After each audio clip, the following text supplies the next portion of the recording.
Sure, around 11:45 today during one of the lunch periods at Granger High School. It's a large school population. They have a couple of different lunches.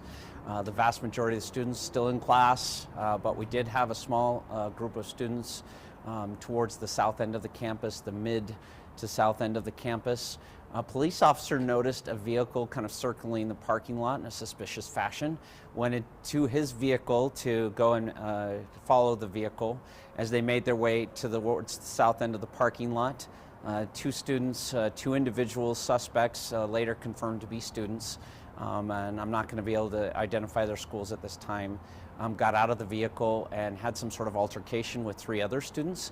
They quickly got back in their vehicle. At that point in time, when he saw that they were having an interaction, he lit up his vehicle or turned on his lights and attempted to stop them. They fled the campus in a quick fashion, and he did not feel like, not knowing what had actually happened at that point in time, didn't feel like it warranted following them, so he radioed in the details of the vehicle, and they were stopped a little bit later, approximately 2400 South in Bangor, where a felony stop was initiated with the assistance of West Valley police officers. So in the meantime, the officer continued to the scene about 50 yards away and met up with students and identified that several of them, three of them, had been shot with an Orbeez pellet gun. One of them been shot in the back of the neck, one on the shoulder, one in the back. The one on the neck and shoulder, both of them had light welts, so the injuries were very minor and superficial, and they declined medical treatment at that point in time. So at that point in time, it was very clear that we did not have a serious weapon. We did not have an actual live gun. The radio traffic indicates that it was possibly a pellet gun of some sort or a BB gun. And with that information, they did, not knowing what the suspects had also in their vehicle, initiated a felony warrant traffic stop to take them into custody. They were taken into custody without incident. They're still being questioned at this time. All involved juveniles? Pardon? All of the students involved juveniles? All of them? Yes. But you're not saying they all went to Granger? Correct. Okay, so the students that were taken into custody from a completely different school? I'm not sure of that. Okay.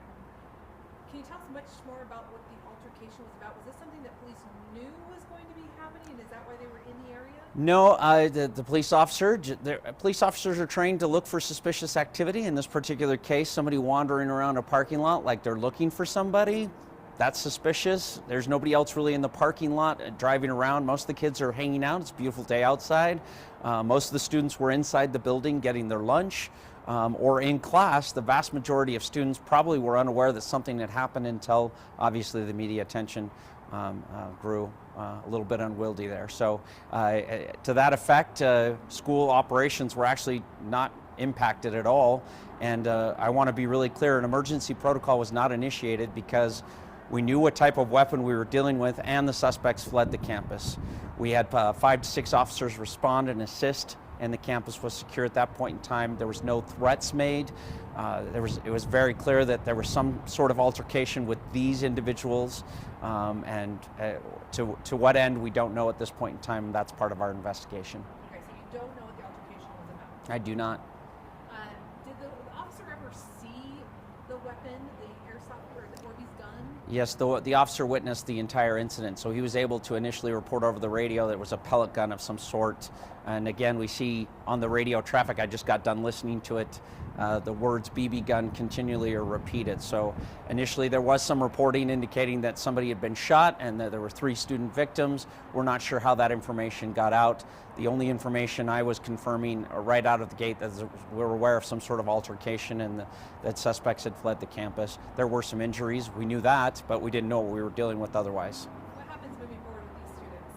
Pardon? What happens moving forward with these students? The student perpetrators at this point in time, obviously, depending on what school they attend, we'll verify that information if they're even in school or active students. As part of criminal charges, we're looking at assault and trespassing, and then even a facsimile weapon could bring a criminal charge as well. Obviously, it's a toy, but still used in a dangerous fashion. We'll be evaluating those types of criminal charges. In terms of administrative consequences, this is a clear safe school referral, so these students won't be attending any schools for quite some time. Just a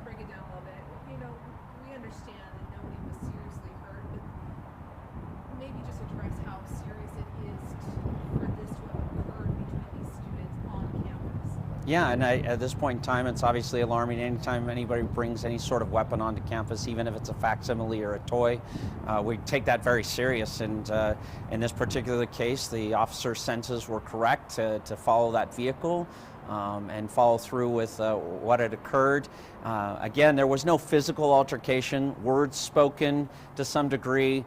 The Orbeez pellet gun was shot at close range, which probably led to the welts being a little more severe, right? But again, in that situation, if the weapon had looked like a real gun, this could have been a deadly altercation between police.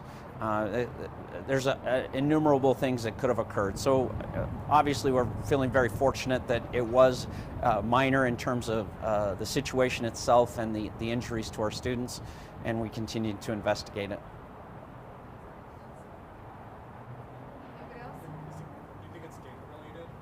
Pardon? Is it gang related? Do you know that? I don't have that information at this point in time. Are you able to release any ages? I don't have that information, I'm sorry. They're all minors involved. The 3 who are on campus are Granger students, and I don't have the details on terms of where the other 2 students attend. So total 5, okay. Are they teens or are we still in that? Sorry? Are they teens or they don't even know? Yeah, it's very clear they're minors, and that we feel we know they're students. I'm just not sure where they attend.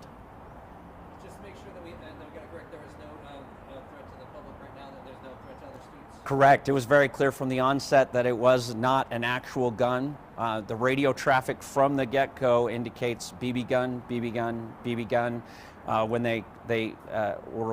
When dispatch indicated, "Do you need medical attention?" You can hear the officer, "Are you okay? Do you need help?" "No, I'm fine." And I mean, obviously the tone and the urgency, it was very clear that we did not have an actual threat on the campus itself.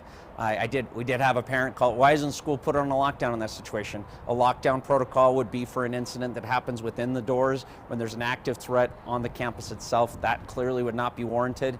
If in fact we knew whether an actual weapon was involved, perhaps a shelter in place or a lockout scenario where we secure the campus, school is able to proceed as normal, we direct the kids inside the building, that may have been appropriate, but again, we knew that we were dealing with a suspected toy gun here. In terms of that Orbeez gun, it wasn't painted in any way to make it look like I don't have that information. It was one of those bigger ones that my son has one. I kind of have an idea what it looks like, but I've not actually seen a picture of what the weapon looks like. So to what degree it looks like a real weapon, I couldn't explain, but it was clear that the officer knew that they had fired or discharged what he thought was a toy weapon. Anything you want to say to students how this is not a joke? That if you're thinking about doing something like this. Yeah, we actually send a regular message home that even bringing a facsimile weapon onto campus has grave, serious consequences. You might actually not be able to attend your school anymore, as a safe school referral could find that was not appropriate. So we take these things very serious. And again, this situation could have played out in many different innumerable ways, so we're very grateful for the outcome today. Very grateful for the very quick and prompt response from Granite PD to have those suspects in custody literally within minutes, and be able to have eyes on them very quickly, and again from the support from West Valley Police as well. Our administration did a great job of getting students, witnesses and some other things identified, and then helping students get back to class once it was clear that there was no serious threat.